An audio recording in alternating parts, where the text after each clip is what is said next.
एक घुना और खूबसूरत जंगल था। इस जंगल के सबसे ऊंचे दरख्तों पर एक शरारती लेकिन मासूम बंदर रहता था। इसका दिल चाहता था कि वो नीचे ज़मीन पर उतरे, घास पर चले और पूरे जंगल की सैर करे, मगर थोड़ा सा तवक्कुफ। जंगल के दूसरे बड़े जानवर उसे तंग करते थे और उसे कभी नीचे आने का मौका नहीं देते थे। वो बेचारा हसरत से ऊपर से ही नीचे देखता रहता था। एक दिन वो बंदर ऊंची डाली पर बैठा इधर उधर देख रहा था कि उसकी नज़र जंगल के राजा यानी एक बब्र शेर पर पड़ी। शेर बहुत परेशान नज़र आ रहा था। वो बार बार एक ही जगह चक्कर लगा रहा था। बंदर समझ गया कि शेर अपना घर, अपनी कछार, डेन का रास्ता भूल गया है और उसे सख्त भूख और प्यास भी लगी है। बंदर ने यह सुनहरी मौका ज़ाया नहीं किया।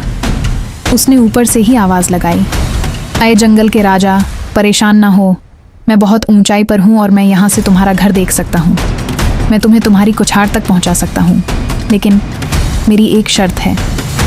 शेर ने हैरत से ऊपर देखा और पूछा, क्या शर्त है?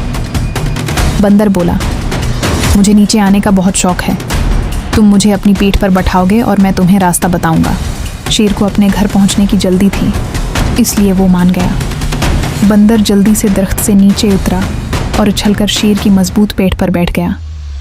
शेर ने चलना शुरू किया। बंदर बहुत खुश था। इसे लग रहा था जैसे वो पूरी दुनिया का बादशाह बन गया है।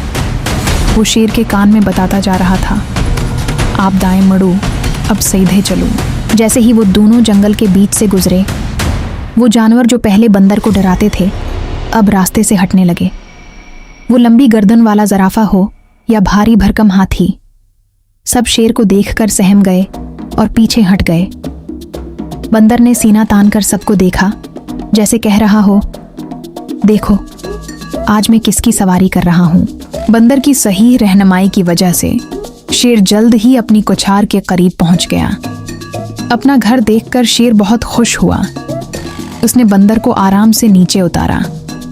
शेर ने बंदर का शुक्रिया अदा किया कि उसने इतनी मुश्किल में उसकी मदद की। इस दिन बंदर का सालों पुराना ख्वाब पूरा हो गया था। इसने शेर की पीठ पर बैठकर पूरे जंगल की सैर कर ली थी और शेर को भी उसका घर मिल गया था। दोनों ने सीखा कि कभी कभी एक छोटा सा दोस्त भी इतनी बड़ी मदद कर सकता है जो बड़े बड़े जानवर नहीं कर सकते।